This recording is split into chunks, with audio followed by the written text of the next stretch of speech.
In this lecture, I will discuss the various steps or what are the various aspects one has to consider for developing any algorithm.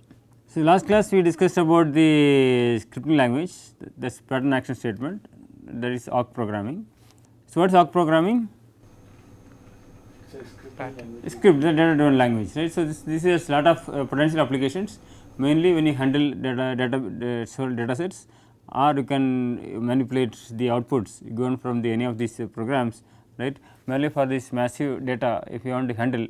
So, there are various options available in awk programming. Either you can use one line commands, or you can make a kind of program, right, to run in Unix environment, right, to manipulate several data. Also specifically we discussed about the usage of these awk commands to manipulate PDB files. For example, how to get the C alpha atoms, or how to extract the sequence information, right. So, also the how to get the data for the atom records and so on. Then also we discussed a little bit about the calculations we can also use for various arithmetic operations, right, also make proper outputs, right. You can use this awk in an efficient way. So, now the question is, okay, we discussed about various aspects of bioinformatics and databases and the tools, right. So, if you want to develop your own algorithm on different aspects, what are the various aspects we need to consider, and what are the available problems now you can tackle, right, in bioinformatics, right. I will explain now. So, first we need to identify research problem. So, we discussed various types. The two major types of research problems, one is a classification problem, that means yes or no, right, either yes or no. So, various aspects, whether the particular residue can bind or no, right, this is stabilized or not, right, this is a kind of classification problem. And the second one is a kind of exact real values, right, for example, is 4.5, right.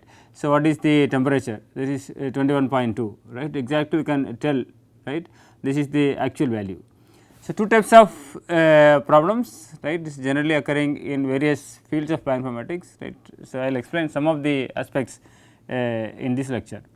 So, once you define or once you identify your research problem, then how to proceed, right. There are various aspects we need to consider when you develop any algorithm. First, I will for example, the data set, that is very important, because your for the final results and the model mainly depends on your data set. Earlier we discussed about the non-redundancy, right, how to construct non-redundant data sets and what is the importance of non-redundant data set, right. I will explain the details, right, about all these features. Then once you make a data set, then we need to identify the important parameters or important properties, what we can learn from this data set. Anything is very specific. For example, if you consider the classification problems, for example, A or B, so what is peculiar or what is very important in A and what is very special in B. So, we could extract this information, then you can use this information to classify these two groups A and B. So, then we use some methods, there are various methods like statistical methods or the machine learning techniques, right. You can use this subjectively, you can see put some conditions and you can classify, okay, if this particular value is positive or negative, then this is class A or class B and so on. Or you can use some machine learning techniques, here this you can the machines, if you give all the input data and the output data and your features, the machine will train the data and will give you the most probable output, right. Then you can use that model for predicting any new set of data. So, once we get these methods and get the result, then we need to validate. First we need to assess the performance. Once the performance is good, then you need to validate whether this is valid for different sets of data, right, that will explain. And the applications, what are the potential applications for your method and what are the various aspects you need to consider to get more visibility of your particular program. So, I tell you some of these research themes, right, just now we discussed there are two different types of problems. One is a classification problem, another one is exactly predicting the real value. Right. Classification problem, I tell you some of the important areas. One is whether you can predict the secondary structures, right. So, we discussed about secondary structures. What are various secondary structures? Helix, strand, coil, turn, right, whether can we predict. Then we discussed about the DNA binding proteins or the RNA binding proteins, whether you can identify the sites, okay, this is binding, this is not. Likewise, you can see the membrane. So, others where the residues are located, right. So, then you can see some functions, okay. So, if you have a sequence, whether this can perform the transport or not, right, you can do that. Then we can see the mutations, that also we discussed in the earlier classes, whether this will stabilize or destabilize. I will tell you more details. Okay. So, if we take the secondary structure, so if you see some region they are helix, some region is strand, right, and also different types, right. So, if you have the sequence and if you do not know about these secondary structures, we can predict whether in particular segment, right, it can form helix or it can beta strand or it is a coil. If you want to have a two state problem, you can see this form helix or not, or strand or not, right. That way you can see classification problems. You can make two state classification, or you can say three state classifications, or you can see go for the multi state classifications. So, in this case, depending upon your secondary structures, either you make two states or you can make three state. If you want a three state, you can take helix, strand and coil. Two state means you can set helix or not, or strand or not, right, or you can have the four state classification, helix or strand or coil or the turn, right, you can do that. Then we go with the accessibility, right. So, how to get the accessibility? By probing 1.4 angstrom radius water. So, you can get the residues which are accessible to solvent, that you can get the data. So, there are various programs to get the accessibility. What are various programs to get the accessibility? DSSP you can get, access, NXS, many programs you will get the accessibility. Likewise, the secondary structure, what are various programs we use to get the secondary structure? Again DSSP. Right, you can see DSSP, right, get the secondary structure assignment. Also, when the hydrogen bonding pattern you can see experimental data. So, now you have the solvent accessibility. This is the protein. So, you can see this is the protein. So, you can use the concept of solvent accessibility and finally, you get this figure, right. So, here there are two different aspects. One aspect is you can see the residues which are in buried, right, which are residues in buried, especially you can see these residues they are in buried. If we have any particular sequence, for example, this is a sequence.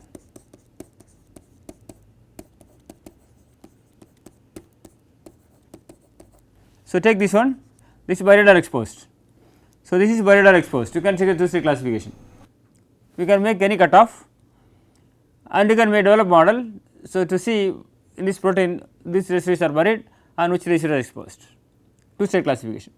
Or you can make three different classes, you can take buried, you can take exposed, and you can make a cutoff that is partially buried or partially exposed, right, you can see that. So, you can make any cutoff. For example, if you take the buried, you can take a cutoff of 5% accessibility, right, and exposed you can put more than 50%, and in between you can put partially exposed, right.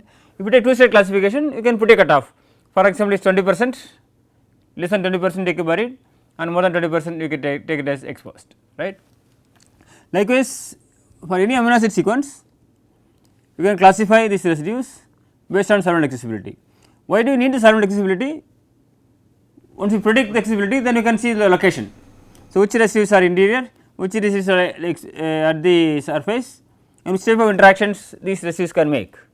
So, if you have a sequence, you can predict, right. There is various methods to predict the accessibility, right. You can also develop a model to with better accuracy, right. So, if you have the sequence, you can use some parameters and you can predict this two-state problem. So, now for example, this is the kind of membrane proteins. So, for example, if you are interested in this type of membrane protein, what is this type of membrane proteins? Alpha helical proteins, right. This is the transmembrane helical proteins, this is strand proteins. If you are interested in this one, so if we have a set of sequences or if you have two sequences, you can say this sequence belongs to the strand type or not, or this protein belongs to the helical type or not, right, because these proteins perform different functions, right. So, in this case it is very important to identify the proteins in any genome, right, either this is helix or this is strand, right, you can do that, or you can say this is membrane protein or not. If you take this as whole, right, these are membrane proteins. Here if you see this is a globular protein. So, if you see you can get a sequence you can identify whether it is a globular protein or it is a membrane protein, right, you can see that. So, right. So, now if the case if the protein is membrane protein, so you identify a protein as membrane protein, right. What is a membrane protein? The proteins which are embedded in the biologic membrane. So, if you have this is a membrane, you can see this is a membrane, right. So, the protein there are several residues which are embedded into membranes. So, the question is if you take one particular residue this inside the membrane or not. So, take another residue here this is in the membrane or outside the membrane, right, because this will have functional implications, right, because they to understand the functions, right. So, it is very important to see whether any residue is located within the membrane or in the surface, right, this kind of classification problem. So, go one step further again. So, here we are talking about the binding. Till now you discussed about the single features, right, based on the structure either the helix or strand accessible or not accessible or the proteins membrane or not, right. So, now we getting a little bit complicated. So, we have the composition. For example, if you have DNA binding proteins, right. So, you have protein here, right, and you have the DNA, right. So, you can see some part, right, you can see this interacting, right. So, protein has one sequence and DNA has a sequence, and if you see the sequence the question is whether it is binding or not. Then we can see it as a classification problem, right, whether it is where it can bind. Also you can see whether a particular protein is binding the DNA or not. For example, if you see different types of proteins, this green one is DNA binding and the blue one is the non binding. Then if you take any protein, right, whether this belongs to this group or this belongs to this group, is binding with the DNA or not.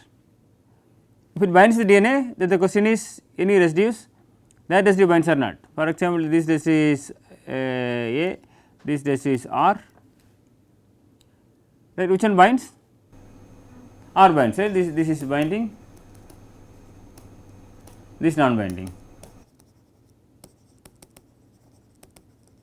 So, we can do that. So, likewise if you see the DNA you can see protein complexes, protein RNA complexes and protein ligand complexes, right, because these are very important in the because they perform various functions we discussed in the previous classes and structure based drug design, right, they are important to identify the binding sites and the pockets, right. So, in this case if you have a sequence you can develop methods to identify the residues which are binding, right, this is a classification problem. So, this is another important one. So, there is some cases if you have a protein, some regions are missing in the structures. For example, here some these residues in red. So, they are missing in the protein side, but when it makes a complex with other molecules like other protein or the DNA or the RNA, in this case they get the structure. So, the partner one they promote the folding, right. So, in this case they get the structures. So, if you give a sequence, right, you can predict which regions are disordered regions from the sequence. If you know the structure we can find okay here the density map is missing. So, your structure is missing. So, this is a disordered region, but if you have the sequence is it possible to predict whether this residue is disordered or not, right, that we can do that. For example, here these are regions, right, these are the ones we have the structure in the complex, but this is missing in the case of these free proteins. Then the next aspect is you can see got a stability. We discussed about stability, right. For example, if you mutate a particular residue here, this residue is in contact with various other residues, these are the residues which are in contact. If you mutate this residue, either it may establish more contacts or it may break some of the contacts, this may increase the stability or decrease the stability. So, for example, we discussed earlier alanine to valine, depending upon the place where we mutate, this can either well packed to increase the stability or it can have the steric and decrease the stability. Like the alanine to aspartic acid, either the surface you can make the electrostatic interactions with lysine and arginine, or if it is in the buried then this will disturb the protein, destabilize the protein, right. So, likewise if you have any mutation, for example, alanine 15 is mutated to valine in a particular protein, whether it is stabilized or not, The question is okay, two state problem, this will destabilize or destabilize, right. So, you can take this as a problem. So, like you have the several diseases. For example, glutamic acid 6 to valine, sickle cell anemia, hemoglobin. Take p53, there are many mutations, right, which cause cancer. So, here also you can see whether this mutation, right, it is the causing tumor or not. Right, this is a kind of two state problem. So, here let us show one example. This is the data for the epidermal growth factor receptor, right, there are two different domains, and if you see some letters in green, some of them in red, and the green one are the drivers, that means they cause cancer, right, for the progression of the cancer. So, the green ones, right, this is the passenger, that means even if you have the mutations, there is no change. So, there are several types of mutations, the red one is the driver mutation and the green one is the passenger mutation, right, you can see. Now, if you have a particular mutation, for example, is isolation 706, ILU 706, if you mutate to other residue, for example, arginine, what will happen? This is a passenger mutation or a driver mutation, right, you can classify, you can take it as a classification problem, whether driver or it is passenger. Likewise, there are several image processing, right, you can do the images, you can scan several images. Here I show two types of images, right. So, here one is this benign, there is nothing to do with the cancer, but here is a malignant, right. So, can we see these images and then predict whether this is cancer prone or this is a neutral one, right. This will mainly deal with the skin cancer. So, you have the two types of data, either we have the numerical data, right, or you can have the image data. So, even both cases you can have different types of problems, like you can classify into different groups. Likewise, you can see the several problems in bioinformatics that you can classify, right, these are there. Okay, then you go with the real value prediction, right. Here there are various problems, right, which can give exact real value. For example, stability change upon mutation. For example, A15 is mutated to valine. Earlier we discussed whether this will stabilize or destabilize. This is a classification problem, but you can see also this will decrease the stability of 1.2 kilocalorie per mole. So, exactly real value. So, if you mutate in a specific residue, you can measure or you can predict the exact value, okay, this will change the stability by 1.2 kilocalorie per mole, this is a real value, you can do that. Like binding affinity of protein complexes, if you have one protein, this is another protein, if you combine these proteins, right, when they form the complex, right, the affinity, what is affinity, how strong these two proteins can interact. Like the protein folding rate, we discussed the folding rate, how fast or how slow a protein can fold, right. So, you can see whether if we have a protein sequence, where can we predict this is the folding rate, right, that you can predict. And solvent accessibility, right, earlier we discussed two type of classification, right, the buried or exposed, right. For example, if you have ASA value of 12 angstrom square, so we take a cutoff of 5 angstrom square, then this is predicted as exposed, right, predicted exposed, right, with different cutoff. If you put a 20 angstrom square cutoff, then this is predicted as buried, right. So, now you can exactly predict the values, okay, this value is 12 angstrom square, you can predict, okay, this accessibility of particular residue is 12 angstrom square or 15 angstrom square, exactly you can predict real values. So, now we discussed about the different types of classification problems, right, some of them I discussed, there are many problems available in the literature, right, for the applications of the bioinformatics. So, now the question is, for example, if you identify your problem, you want to classify, for example, driver mutation and passenger mutation or the stabilizing mutants and destabilizing mutants, what you have to do first? It is very important to construct data set. Data set is very important because we need the experimental data for developing any model. If you use any predicted data, that is also predicted. So, then you will give the introduce more bias, right. In this case your sensitivity or your reliability will decrease, right. So, you need the reliable data.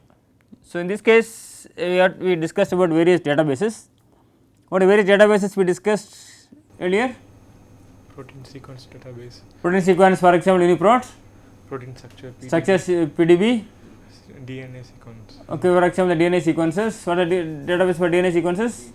DDBJ, GenBank, EMBL, GenBank, and protein stability, Protein database, right, enzymes, Blender database. So, several databases are available in the literature for the bioinformatics, reliable databases, right, widely used databases. Fine. First, if you want to develop any method, it is very important to construct a reliable data set, because all your results, right, depend on your data set, because data set is very sensitive, right, as much diversity you can add, right, and you have to get as much reliable data as possible in the data set. So, you can, for example, if you are interested in the stability, you can go to the Protein database and you can get this data, right. When you get the data, if the full set of data you get, right, then we need to reduce the redundancy. Redundancy reduction is very important, otherwise what will happen if you do not reduce the redundancy, what will happen? results will be biased. We introduce bias. So, in this case model is biased with that particular data, because if you only have more data in same size, right. So, that will be biased with that particular data to improve the performance, right. Finally, if you have new data, right, then the method will fail. In this case, it is very important to have the non-redundant data set. How to derive the non-redundant data set? Yeah, for example, if you have sequences, then you can use the steady hit or Pisces or blast class to reduce the redundancy with various cutoff values. If you have the mutations, right, you can get the unique mutations, right. For example, A to A or 15 is mutated to valine, for example, 5 data are available, so you can consider the unique ones, right, for setting the analysis. Otherwise, if this is plus, your results will bias to this plus. So, you can make the non-redundant data set. So, if you have this is the main data set and you can get the non-redundant data, this is the non-redundant data set. So, this is the redundancy we removed, right. So, we have the non-redundant data set. Now, the next question is, when you develop a model, if you use all the data, then you can, the models will fit with respect to all your data. In this case, we do not know the reliability for the new data, right. In this case, you classify this into at least 2-3 groups. So, you can take it as a main data set, this you can use it for deriving your features or trying to assess the performance of your method, right, within your data set, whether your method can fit the data, right, that what you have. The method is not able to fit, then you need to find new features which can fit your data, right. So, then you keep new data sets, for example, to test or completely blind. Now, you are not taking any information from this data, right. Sometimes you take some of the information to derive the features and you can use leave some other information, they use as a test set, and some cases you are not at all using any of the data to in your data set or deriving any features, right.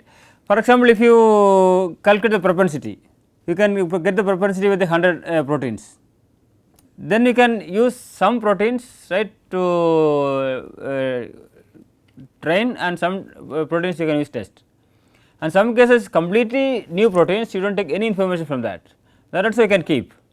In this case, in case there is no information you consider from that, right, that you can use as a blind data, completely new data, right.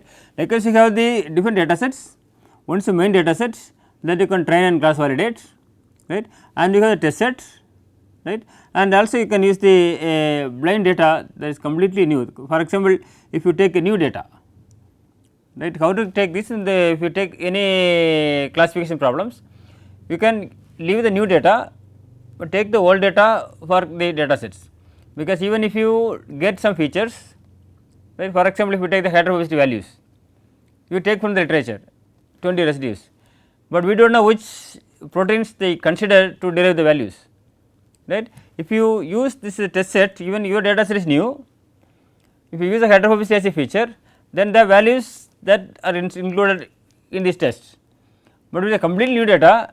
So, that means this data is totally new, no information is taken from that particular data, right. So, this is how we take it as a blind data set, fine. So, why do we need 3 different types of data sets? to check reliability, right, because otherwise if you check with this data set you can get the accuracy of 97% for example, you will be very happy. So, 97 is a good number, right. So, then you see think that okay your method is working fine, right, because we do not consider that there is some overfitting in the data. So, here your method is try to accommodate all the your data with some specific features. So, you do not know whether this can also work with this new data, that is the one we need to predict, right. Otherwise, if you do with the same data set it is a kind of predicting yesterday's weather, right, but we need to predict tomorrow's weather. So, in this case we need completely blind. So, we do not know, right, with the present set conditions, right, and the other environmental factors we will think okay tomorrow may rain, right. Likewise, we have to get the information from this main data set, and with the available conditions with the known information you can predict the blind data, right. This is why we need more data sets. It is very sensitive because data set is very important. So, even if you take time to derive data set, so you have to be careful to make a good data set. So, this is the reason if you make a good data set you will get a lot of citations, because people do not want to do that, because it is very time consuming, right, compared with the other steps in developing algorithm. So, they usually they do not want to do the develop data set, they try to find any data set is available readily available, right. So, they get the readily available data sets and they train and they use their own methods on the data sets, right. So, if you make your own data sets, reliable data sets, then that is by many researchers in the literature. So, now when you have the data set, okay, so you have the data sets for the training or the whatever the blind or the data sets, then what can we do next?